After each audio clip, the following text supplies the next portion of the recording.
KPK में बाज इदारों में कानून पास हुआ था कि को एजुकेशन सिस्टम को खत्म किया जाए, खवातीन लड़कियां अबाया लेंगी, लेकिन गवर्नमेंट ने उस कानून को बोलो भाई खत्म कर दिया। इस पर दीनी जमातों को भरपूर तरीके से एहतजाज करना चाहिए, केपीके की आवाम को भरपूर तरीके से एहतजाज करना चाहिए। वालिदैन को कतई इल्म नहीं है कि हम अपनी नस्ल को एजुकेशन में भेजकर किस तरह तबाह कर रहे हैं। देखो यूरोप के हालात से तजर्बा हासिल करो, उन लोगों के वही गलतियां ना दोहराओ जो गलतियां वो कर चुके हैं। मैं एक पहले भी इस पे बयान कर चुका हूं कि केपीके में आपको बहुत हया नजर आएगी, बच्चों में मां बाप का एहतराम नजर आएगा। हमारे तलबा तो बहुत सारी कौमों के होते हैं, लेकिन हम देखते हैं केपीके या कोयटा के जो तलबा हैं वो असातिज़ा की खिदमत में उमूमी तौर पर सबसे आगे होती है, उनके मां बाप की तरबियत होती है। ये सारी तरबियत तेल हो जाएगी को एजुकेशन सिस्टम में। लड़की को सिर्फ ये एहसास होता है कि मैं लड़की हूं, मेरा कोई बॉयफ्रेंड होना चाहिए, और लड़का ये सीखता है कि मैं लड़का हूं, मेरी कोई गर्लफ्रेंड होनी चाहिए। फिर पसंद की शादियां जो वालिदैन की मर्जी के बगैर, मैं पसंद की शादी के कतन खिलाफ नहीं हूं, लेकिन पसंद भी तो जो बच्चा है, नौजवान है बिल्कुल, देखो छोटे बच्चों को टॉफी पसंद होगी ना, चॉकलेटें पसंद होती हैं जो उनकी सेहत के लिए नुकसानदेह, तो वालिदैन कंट्रोल करते हैं बेटा ये चीज अच्छी लग रही है लेकिन ये अच्छी है नहीं, शहद खाओ। तो वालिदैन गाइड करते हैं कि बच्चे को भी समझाएंगे तेरा जिस पे दिल आया है वो कमबख्त हीरोइन की चर्जियों की नस्ल में पैदा हुआ है, वो हमारे खानदान का बेड़ा गर्क कर देगा, नहीं है। लेकिन चूंकि वो किसी बॉलीवुड की अदाकार से उसकी शक्ल और स्टाइल मिलता है तो बच्ची उस पर आशिक हो जाएगी। वो तो ना समझ है ना, वो उसने 500 रुपए का बैलेंस डाल दिया, कुछ चिकनी चपड़ी बातें कि खवातीन की अल्लाह ने नेचर ये बनाई है कि इनसे कोई मोहब्बत के दो बोल ले ये फौरन पिघल जाती हैं। मैंने भी बताया ना कि माहिरीन नफ्सियात से भी हमारी सलाम दुआ रहती है, हर तरह के तबके से।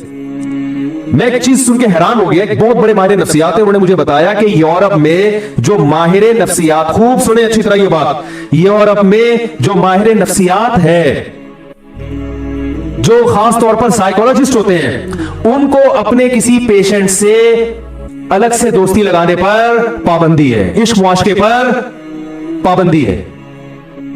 क्यों भाई? कहते होता यह है कि खास तौर पर जब कोई खातून आती है और वो बेचारी मजलूम हो, तो अगर कोई उसके जुल्म की दास्तान शौक से सुनेगा, उसे गाइड करेगा, तो औरत में इश्क का अंसर बहुत जल्दी पैदा हो जाए, फौरन उसकी फीलिंग्स उसके साथ मुताल्लिक होना शुरू हो जाती हैं, और डॉक्टर इस फीलिंग का नाजायज फायदा उठा सकता है। इसलिए उन्होंने लॉ बनाया कि डॉक्टर को इसकी इजाजत नहीं है।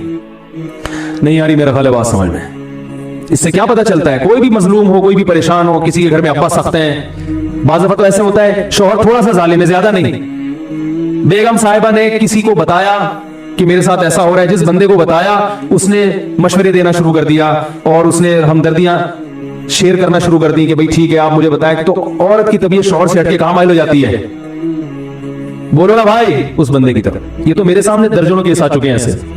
एक साहब कह रहे मैंने अपनी बेगम को, क्योंकि नफ्सियाती प्रॉब्लम थी, मैंने कहा कि फलां से जरा तुम मशवरे ले लो, वो बेहतरीन साइकेट्रिक है, तो बेगम साहिबा उसी की दीवानी लट्टू। अब वो कह रहे हैं वो मसला गया, वो नफ्सियाती मसला ये कि ये मुझे तो मानती नहीं है। तो बहुत हो रहा है भाई, सब जगह नहीं हो रहा, कहीं आप बदगुमान ना हो गए, लेकिन हो रहा है बहरहाल, और ये होता है। तो को एजुकेशन सिस्टम में लड़कियां जो नौ उम्र है, टीन एजेस लड़कियां, उनको तो बेवकूफ बनाना आजकल बाकायदा नेट पे लोग तरीके सीख रहे हैं, तो ये बेवकूफ बनती है। माँ बाप फिर परेशान होते हैं, हमारी बच्ची को हीरोइन जी के साथ भाग रही हो गई, हमारा कोई खानदानी जोड़ ही नहीं मिलता इससे। तो यार तुमने तालीमी इदारे बनाए हैं, उसमें लड़की को लड़के के साथ बिठाने की क्या जरूरत है? अगर वो अबाया ले लेगी, इसका तालीम में कहां से रुकावट बनेगी ये चीज? और शराब देखो, बच्चियां स्कार्फ में खुदा की कसम इतनी प्यारी लगती है। आप देखो कोई बच्ची स्कार्फ में हो, कोई स्कर्ट पहन के खड़ी हो बगैर स्कार्फ के, स्कार्फ वाली बच्ची के अलग ही नूर होगा, उसको पता चलेगा पढ़ने के लिए आई है यहाँ पे। स्कार्फ हटा दो तो आपको लगेगा पढ़ने के अलावा भी बहुत सारे काम है जो यहाँ करने के लिए आई है ये। लेकिन हमारी गवर्नमेंट ने उस कानून को बोलो भाई खत्म कर दिया। इससे पता चलता है कि जो लिबरल लोग हैं मेरे भाई, इनको खुदा की कसम तालीम की दिलचस्पी नहीं है। ये जो उलमा पे एतराज करते हैं ना साइंसी तरक्की में रुकावट, खुदा की कसम आपको ना तरक्की चाहिए, ना आपको तालीम चाहिए, आपको गैरत लेस मुआशरा चाहिए। आप जैसा, जैसे आपकी बेटियां बहनें आपके काबू में नहीं है, उनके 10-10 बॉयफ्रेंड है, आपकी गर्लफ्रेंड है, आपकी सारी जिंदगी इसी में गुजरी। आप चाहते हो पूरी कौम को इसी जहन्नम की आग में झोंक दिया जाए। तो मैं केपीके वालों से अल्लाह का वास्ता कह के, अल्लाह के वास्ते उनसे कहता हूं, खुदा के लिए अपने कल्चर को बचाओ। पंजाब के माहौल में केपीके में बहुत फर्क है। पंजाब को तो तबाह कर दिया इन्होंने। पंजाब यूनिवर्सिटी में लड़कियां चर्च पी रही हैं, लड़कियां चर्च पी रही हैं, और ये कम है, अभी हीरोइन पिएगी, आप देखो फ्यूचर में। और मां बाप को अब इन चर्च और हीरोइन से भी कोई फर्क नहीं पड़ता। मां बाप कहते हैं बच्ची अच्छी डॉक्टर बने, बेशक चर्च पी के बने। वो हकीकत है, जब गैरत तो एक हद तक होती है ना, तो खत्म हो जाती है वो गैरत। वो भी मुआशरे के सामने एक हद तक मां बाप ठहरेंगे, उसके बाद वो भी कंप्रोमाइज करेंगे। छोड़ो भाई, सभी ऐसे होते हैं। जिस मुआशरे में सभी बच्चियां घरों से भाग रही हो, तो आप उस मुआशरे में रहेंगे तो आप बोलेंगे यार कोई बात नहीं, भी भाग गई तो क्या हो गया। पंजाब के लोग भी भाई मुसलमान है, कलमा गो हैं, वहां भी उलमा की बहुत बड़ी तादाद है, लेकिन हमारी यूनिवर्सिटियां गैरत को क्या कर रही हैं, खत्म कर रही हैं। तो पंजाब वालों से भी गुजारिश है कि इस कल्चर के खिलाफ आवाज उठाएं। साबिक दौर में को एजुकेशन सिस्टम बाकायदा IMF से कर्जे इस शर्त के साथ दिए गए हैं कि को एजुकेशन सिस्टम होगा तो कर्जा देंगे, वरना नहीं देंगे। तो हुकूमत को चाहिए था कि जब गन पॉइंट पे को एजुकेशन सिस्टम को बहाल किया जा रहा था, उस वक्त हुकूमत उलमा से मशवरा लेती कि भाई कैसे हम इन स्कूलों को, आपके पास मदारिस में इतना फंड आता है तो हम ये चाहते हैं कि हम एक इस्लामी कल्चर में, इस्लामी माहौल में अपने स्कूलों में तालीम दें। तो आप बताएं कि हम कर्जा लिए बगैर कैसे इन स्कूलों को चला सकते हैं। बहुत सारे रास्ते हैं, लेकिन आपको इन रास्तों तक पहुंचने की कोई जरूरत ही नहीं है, क्योंकि जैसे लोग कहते तो हैं कि मौलाना लोग इस्लाम को कैश कराते हैं। असल बात यह कि हमारे हुक्मरान पाकिस्तान के इस्लाम होने को कैश करा रहे हैं। जब जिहाद की बात आती है, इस्लामी मुल्क है, लड़ो, इसके लिए खून दो, इसके लिए जान दो,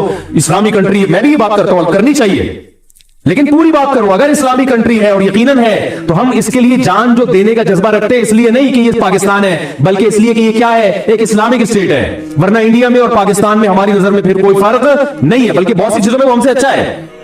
उनके साइंसदान कम से कम चांद के करीब पहुंच के तो वापस आ गए, हमारे तो अभी तक अंडा मोड़ से बाहर ही निकल रहे हैं। आगे बता रहा हूं आपको, उन्होंने साइंस टेक्नोलॉजी में हमसे बहुत आगे निकल गए। बहुत सी चीजों में, अस्करी मैदान में मैं मानता हूं कि हमसे पीछे है, लेकिन बहुत सारी चीजों में हमसे आगे हैं। तो मेरे भाई, ये पाकिस्तान अगर इस्लामी होगा तो फिर हम इसके लिए खून देने को इबादत समझेंगे। अगर आप इसका इस्लामी तस्वुर खत्म करके इसको वही गैरतलेस मुआशरा बनाने चाहते हो जैसा फवाद चौधरी बनाना चाहता है, मेरे भाई, फिर हमारे दिल पाकिस्तान के साथ नहीं धड़केंगे। फिर ये एक रियासत होगा जैसे दुनिया की रियासतें हुआ करती हैं। तो ठीक है भाई, जिस मुल्क में रहते हो उससे थोड़ी बहुत मोहब्बत कर लेनी चाहिए। जहां मुझे एक दूसरे मुल्क की नेशनलिटी मिल रही थी, इस शर्त के पाकिस्तान की नेशनलिटी खत्म करनी पड़ेगी, मैंने नहीं दी वो नेशनलिटी। हालांकि बहुत तरक्की याफ्ता मुल्क है, मैं नहीं नाम बताऊंगा उस मुल्क का, बहुत अच्छा तरक्की याफ्ता। मैंने कहा नहीं भाई, पाकिस्तान की नेशनलिटी मैं नहीं छोड़ सकता। तो हम तो मोहब्बत कर रहे हैं इसी गुर्बत में, इसी लोड शेडिंग में, इसी करप्शन में, इसी टूटी हुई सड़कों में, सिर्फ इसलिए कि ये मुल्क क्या है, इस्लामी है। हमारे बच्चे यहां पर इंशाअल्लाह महफूज रहेंगे, हमारी बच्चियां को एजुकेशन में पढ़ने पर मजबूर नहीं होंगी, हमारी बच्चियों को तालीम मिलेगी।